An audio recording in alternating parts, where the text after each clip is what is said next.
India में politics बहुत लोग करते हैं, लेकिन पावर सबके पास नहीं होती है ना। एक आदमी है, ना हीरो जैसा दिखता है, ना सेलिब्रिटी जैसा पॉपुलर है, फिर भी इंडिया की पॉलिटिक्स में जब भी कंट्रोल की बात होती है, एक ही नाम आता है और वो है अमित शाह। एक सेकंड भाई, सुनिए तो आप मुझे बोलने नहीं देंगे। एग्रेसिव हूं कि जम्मू एंड कश्मीर के पीए को आप भारत का हिस्सा नहीं मानते हो क्या? एग्रेसिव ना हो, जान दे देंगे इसके लिए। क्या बात कर रहे हो आप? एग्रेसिव होने की क्या बात कर रहे हो? जान दे देंगे इसके लिए। 23 अप्रैल को ममता का हिसाब आप बरोबर कर दो, गुंडों का हिसाब हम बरोबर कर देंगे। शायद बहुत सारे लोगों ने सुने भी होंगे, देखे भी होंगे, बट ऐसा भी कोई आदमी जिन्होंने देखा नहीं। और सबसे डेंजरस बात ये नहीं कि वो पावरफुल है, सबसे डेंजरस बात ये है कि एग्जैक्टली इंडिया को ऐसे ही लोग चाहिए होते हैं। सोचो, एक आदमी जो सिंगल है, जो ना कभी टीवी पर्दा पे आया है, फिर भी वो हीरो जैसा नहीं बनता है, जो स्पीचेस से वायरल नहीं होता है, फिर भी इलेक्शन का रिजल्ट उसका शैडो होता है। अब ठंड पकड़ कुछ नहीं होगा यार। टीएमसी और ममता दीदी का सुपड़ा साफ होने वाला है। सुबह काउंटिंग चालू होगी, 8 बजे बैलेट बॉक्स खुलना शुरू होगा, 9 बजे पहला राउंड, 10 बजे दूसरा राउंड, 1 बजे काउंटिंग समाप्त और बीबी दीदी टाटा गुड बाय। और वहीं से वो हीरो भी रोल निभाता है। लेकिन कैसे? यही स्टोरी है मिस्टर अमित शाह जी के, हमारे होम मिनिस्टर के। तो लोग 90s का गुजरा चूज पॉलिटिक्स कंपटीशन, और इसी चूज के बीच दो लोग एक सिस्टम बना रहे थे, नरेंद्र मोदी और अमित शाह। एक फेस था, एक ब्रेन था, एक क्राउड को हैंडल करता था, दूसरा पूरे इलेक्शन को डिजाइन करता था। 9 का चुनाव हुआ। अमित शाह का पॉलिटिक्स इमोशन नहीं है, ये कैलकुलेशन है।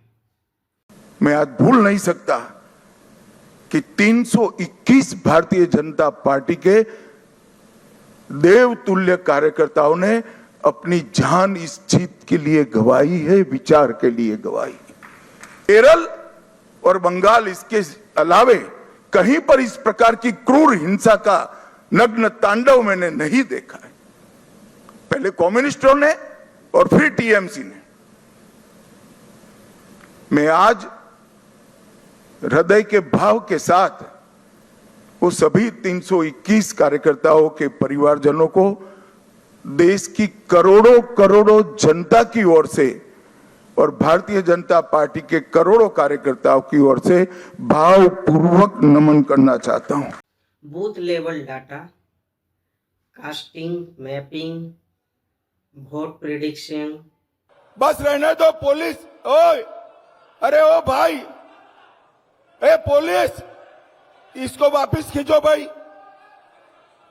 अरे तुम, ओ बंगाल पुलिस, जरा वापस जाओ।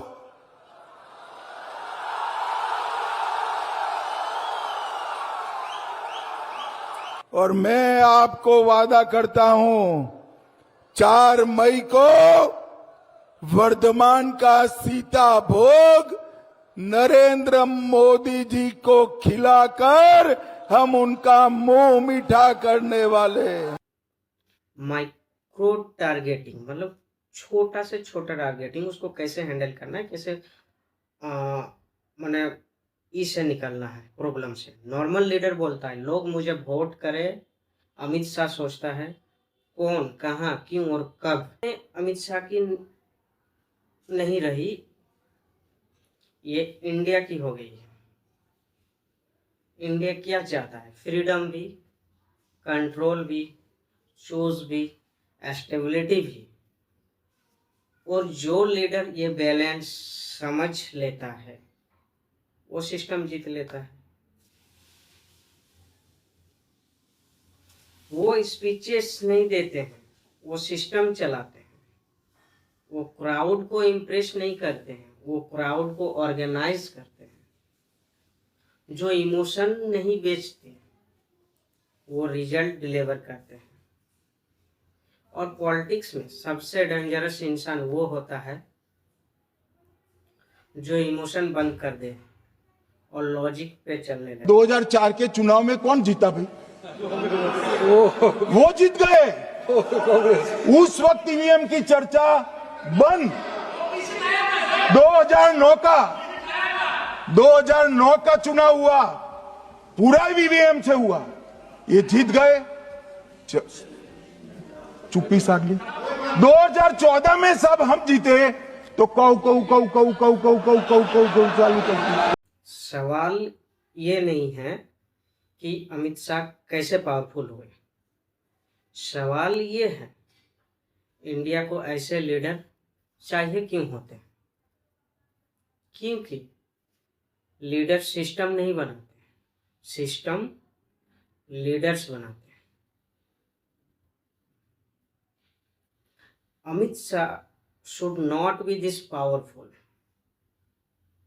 लेकिन शायद ये इंडिया का सिस्टम इनवेटेबल आउटपुट था। और जब हिस्टोरी लिखी जाएगी तो एक ही लाइन होगी, India did not just choose a leader, it engineer them.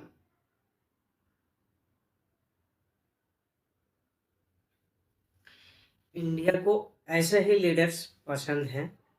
वो स्पीचेस नहीं देता, सिस्टम चलाता है। इलेक्शन जीतना अलग है, सिस्टम को कंट्रोल करना अलग है। आप सबका क्या राय है अमित शाह को लेकर? हमारे होम मिनिस्टर सर क्या ये वाकई में चाणक्य के जैसे काम करते हैं बीजेपी में, या तो बोला जाए बीजेपी के लिए वरदान हो, या उन्होंने जो शुरू से जो मेहनत किए हैं हमारे होम मिनिस्टर सर या चाहे पीएम सर, आपकी क्या राय है इस विषय में बताइए। हो सके कि आपको अगला वीडियो भी बहुत जल्द मिलेगा, तो अगर पसंद आए या कुछ कमी लगे मुझ में तो जरूर शेयर कीजिएगा इस कमेंट के साथ। गैर संवैधानिक है, इसका सवाल ही पैदा नहीं। हमारा संविधान किसी भी प्रकार के धर्म के आधार पर आरक्षण की कतई मंजूरी नहीं देगा।